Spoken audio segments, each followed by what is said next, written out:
Good morning girls. मैं doctor Navita Srivastava सह आचार्य गृह विज्ञान राजकीय कन्या महाविद्यालय सरवाड़। बच्चों, आज मैं आपको बताऊंगी सर्जनात्मकता, जिसको हम इंग्लिश में कहते हैं क्रिएटिविटी। क्रिएटिविटी किसे किसे कहते हैं?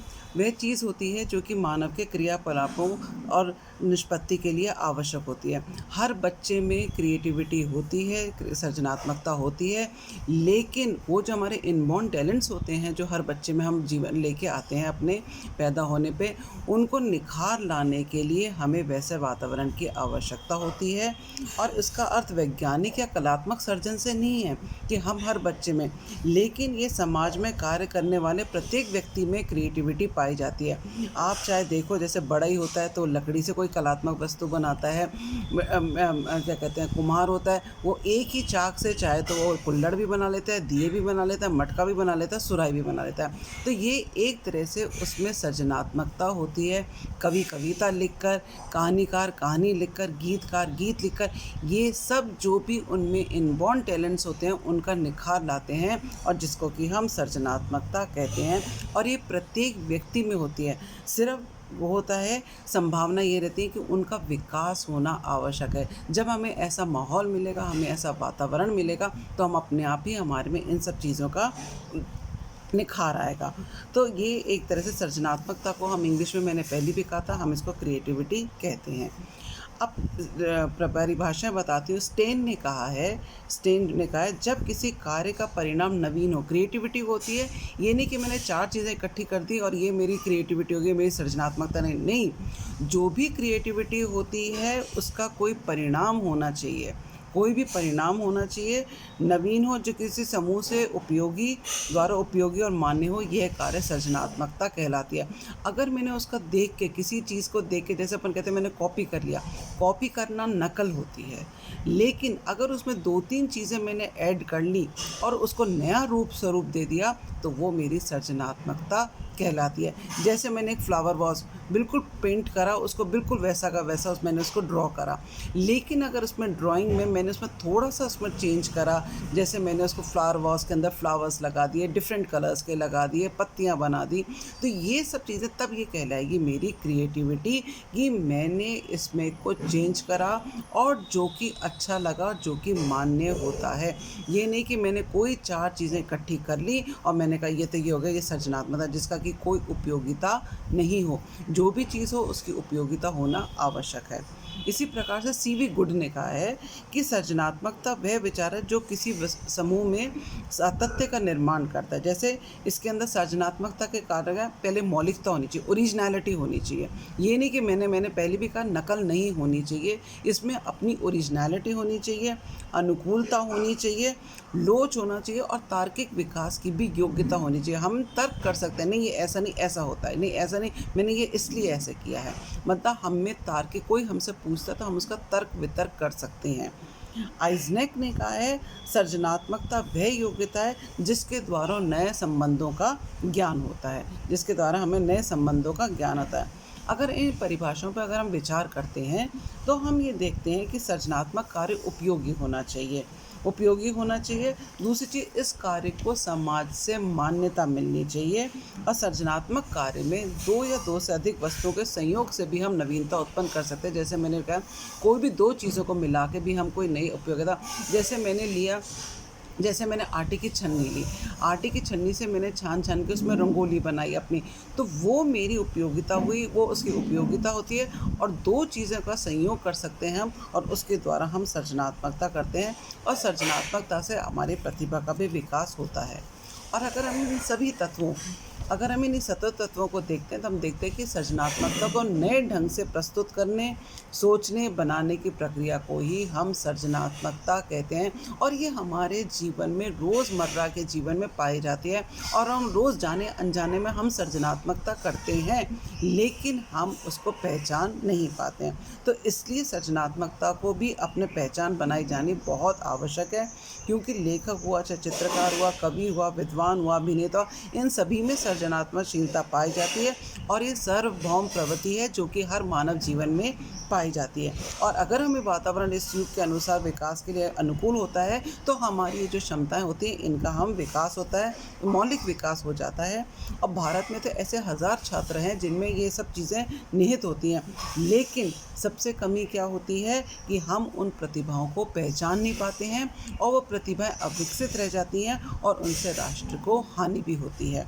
इस प्रकार हम कह सकते हैं कि सृजनात्मकता विभिन्न बच्चों में, हर बच्चे में पाई जाती है और ये नवीन चिंतन, नए सुझाव, विचार और ये करते हैं। चाहे हम किसी भी चीज़ में लेते हैं सृजनात्मकता, आप देख लो, चाहे गाने में, बजाने में, एक्टिंग में, चाहे कोई सी भी कलाकृति में हम देख लेते हैं, किसी को निटिंग में होती है, एम्ब्रॉयडरी में होती है, हर एक में पाई जाती है। लेकिन फ़र्क ये है कि हमारे को वैसा ही अनुकूल वातावरण मिलना चाहिए, तभी हमारी ये छिपी हुई प्रतिभाएं आगे हमारे सामने आती हैं।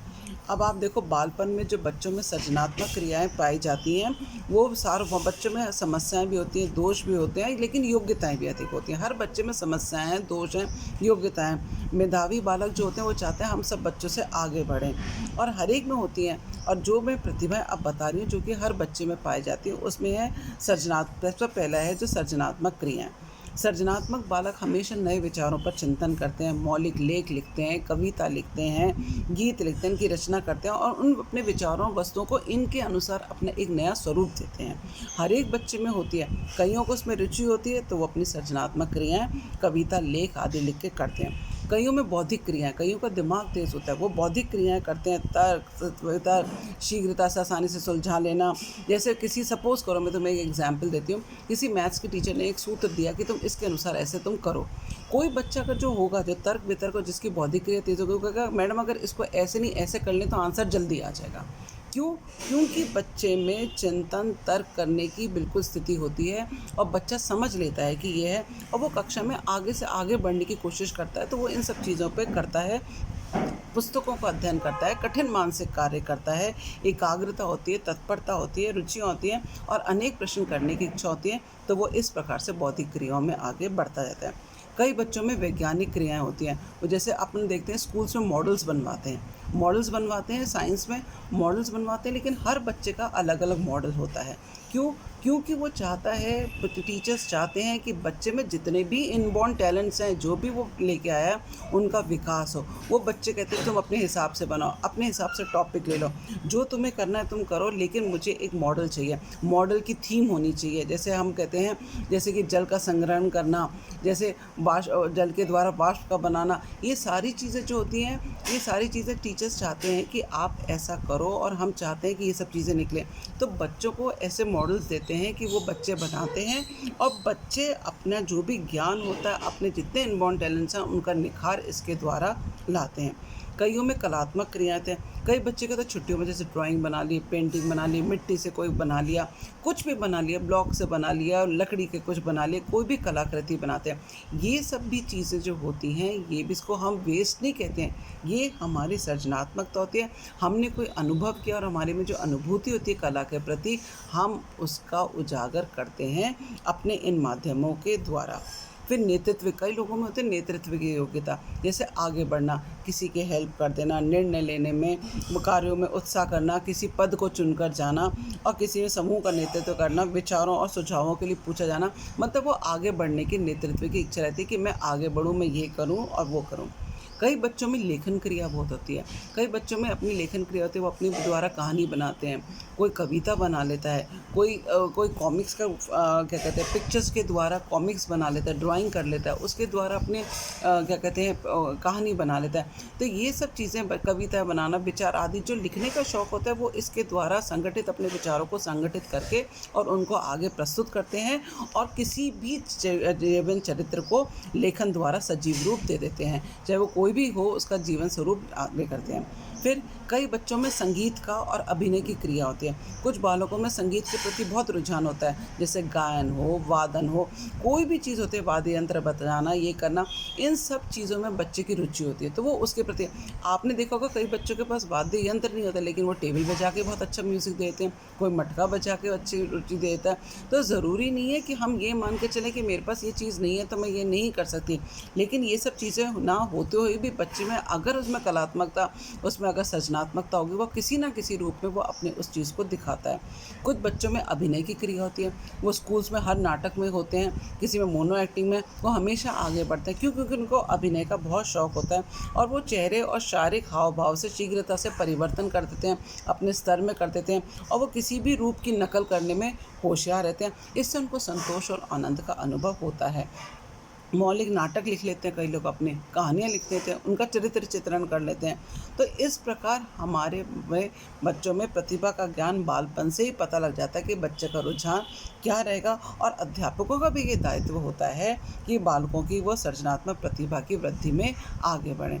अब हम देखते हैं कि बच्चों का, अब मैंने आज आपको बता दिया कि सृजनात्मकता, क्रिएटिविटी किसे कहते हैं, अर्थ क्या होता है, परिभाषा क्या होती है, और जो बच्चों में बालपन में जो क्रियात्मक हमारे में जो पाई जाती हैं क्रियाएं, वो मैंने आज आपको बता दी, जिनके कि 7 पॉइंट्स।